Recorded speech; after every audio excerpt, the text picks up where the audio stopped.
From wives to nurses to even children, these 23 female serial killers show that murder isn't just a man's world.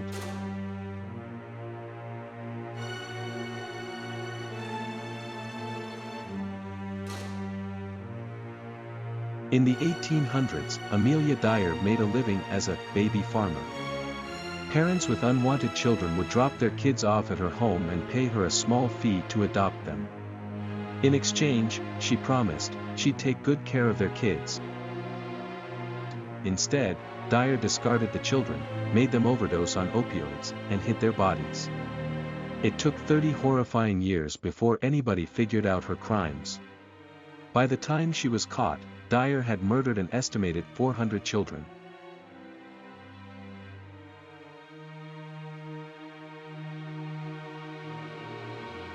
One of Canada's most brutal murder sprees started when Carla Homolka gave her boyfriend, Paul Bernardo, a horrifying Christmas gift, her 15-year-old sister.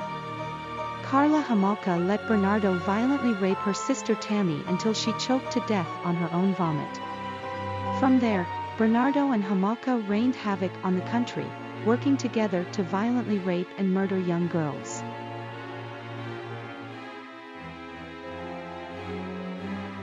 This killer couple met when they were working in a nursing home in Michigan in the 1980s.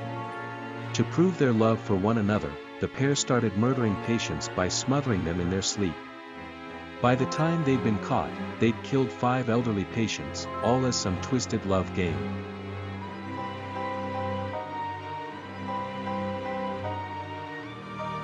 Aileen Wuornos killed 7 men over the course of a single year.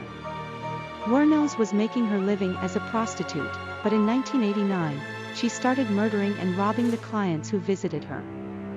Wuornos insisted that everyone she'd killed was a rapist and that she'd killed them in self-defense. The story of her life was turned into the 2004 film Monster.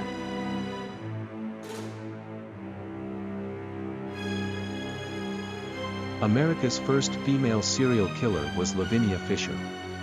Between 1818 and 1819, she and her husband John made their living by luring people into their homes and murdering them. Legend has it that Lavinia would feed their visitors poisoned tea and invite them to lie down when they didn't feel well.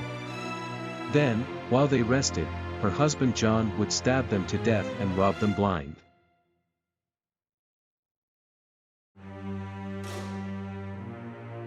Daria Saltykova, an 18th-century Russian noblewoman, would brutally beat and torture the young girls who worked for her so badly that more than 100 of them died at her hands. Their families cried out for justice, but because they were just peasants and Saltykova was connected with royalty, it took years before anyone even bothered to look into it. When they finally checked her home, they found 138 of the serfs under her care had died, all under suspicious and brutal circumstances.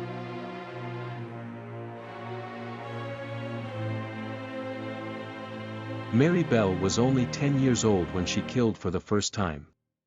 She lured a 4-year-old boy into an abandoned home and then strangled him to death with her bare hands. After getting away with his first murder, Bell teamed up with a friend named Norma Bell to kill again. The pair attacked a 3-year-old this time, cutting his flesh with scissors, mutilating his penis, and carving an M for Mary into his stomach.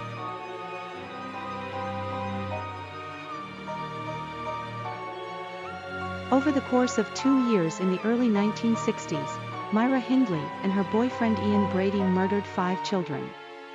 Hindley would lure young children into their homes so that Brady could brutally rape and murder them, sometimes, while she recorded the horrors.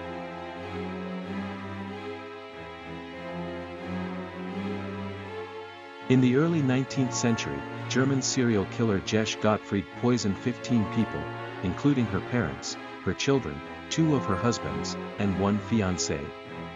She'd kill those closest to her by slipping them rat poison in their food. After her victims began to feel sick, she'd tend to them and then continue to poison them. She was eventually caught and killed in a public execution in 1831.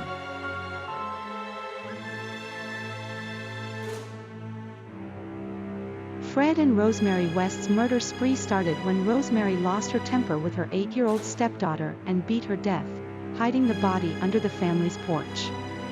After getting her first taste of murder, she developed a taste for sadism. Afterward, Rosemary started luring women into the house so that she and her husband, Fred, could rape and murder them. They didn't stop with strangers either, as the pair sexually abused their own children, as well.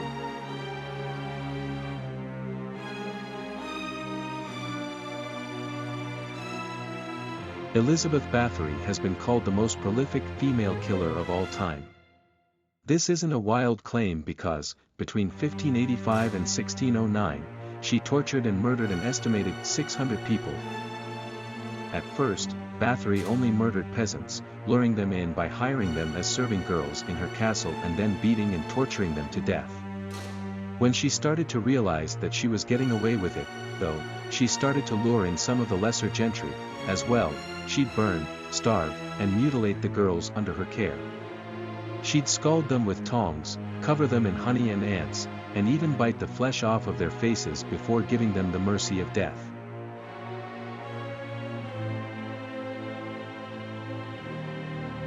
Dorothea Puente was known as the Death House Landlady.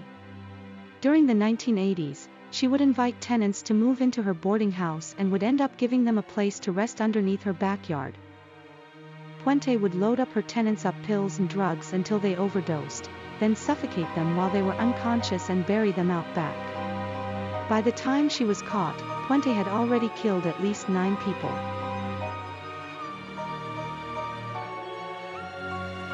The so-called soap maker of Correggio didn't just murder 3 women.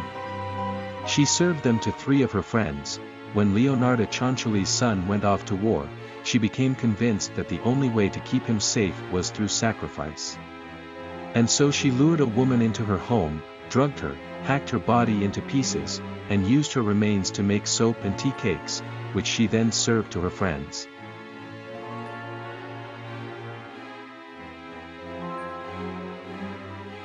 In mid-19th century France, a domestic servant named Hélène Gigotte managed to murder 27 people over the course of 18 years. Gigotte murdered the people she was asked to care for by sneaking arsenic into their food.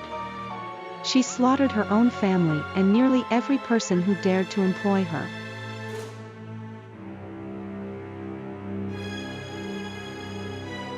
By day, Juana Barraza was a Mexican professional wrestler called the Silent Lady. But by night, she was a mass murderer. Between 1998 and 2006, Barraza killed an estimated 40 elderly women. She would trick them into thinking that she was going to help them sign up for welfare programs, and then either bludgeon or strangle them to death. She later explained that she killed the women because they reminded her of her mother.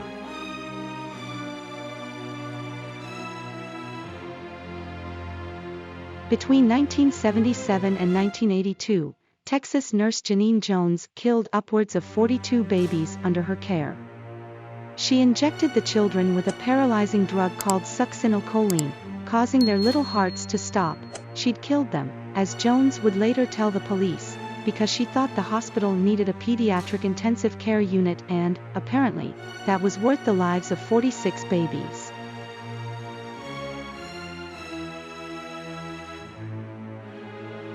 In the early 1940s, Miyuki Ishikawa killed an estimated 103 newborn babies and sometimes made their parents pay for the service.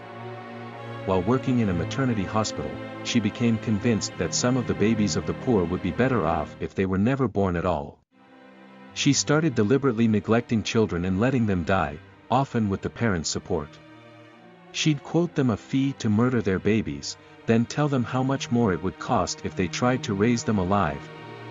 Despite having massacred more than 100 children, Ishikawa was only given 4 years in prison.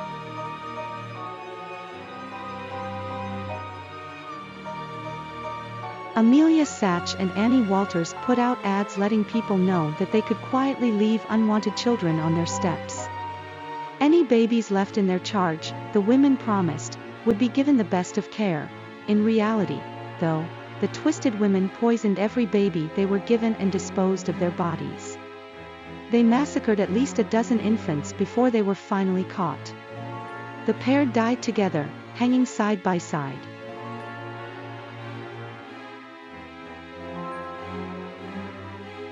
Jane Toppin once said that her ambition was to have killed more people, helpless people, than any other man or woman who ever lived. She was a nurse who, between 1880 and 1901, killed 31 of her elderly patients. She would poison them and then stare in their eyes, trying to watch the inner workings of their souls as they breathed their last breaths.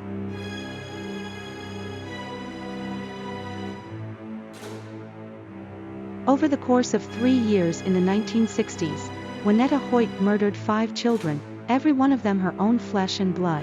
Hoyt reported the deaths of her children, pretending that they'd been tragically lost through sudden infant death syndrome. At the time, nobody questioned her story. However, about 30 years later in 1994, a forensic pathologist named Dr. Linda Norton looked over Hoyt's case while studying SIDS and realized that these deaths had been no accident.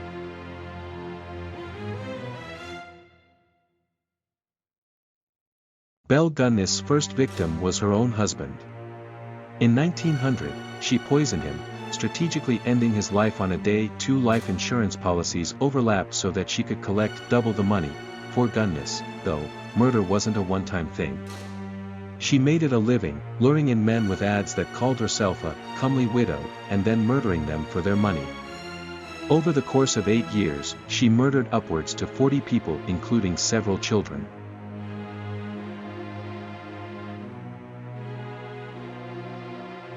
Before she was caught, Maria Swanenberg's neighbors thought she was a saint. Swanenberg had a reputation for taking care of the sick during their last moments.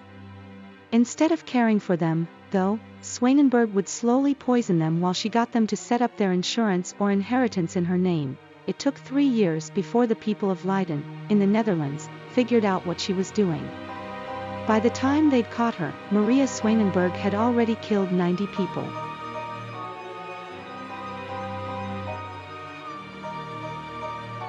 Nobody knew the extent of the horrors Delphine Lalaurie extracted upon her slaves until 1834, when her house in New Orleans went up in flames. Inside, a slave was chained to the stove. She'd started the fire in an attempt to kill herself. If she didn't, Madame Lalaurie was going to take her up to the attic, where horrible things happened. Up in the attic, they found slaves were chained and bound to the walls, all horribly beaten and tortured, some with their skin flayed off. For years, Madame Lalaurie had been torturing her slaves to death, and the pain had been so unendurable that some would rather burn alive than go through it. Madame Lalaurie's story was featured in the 3rd season of American Horror Story.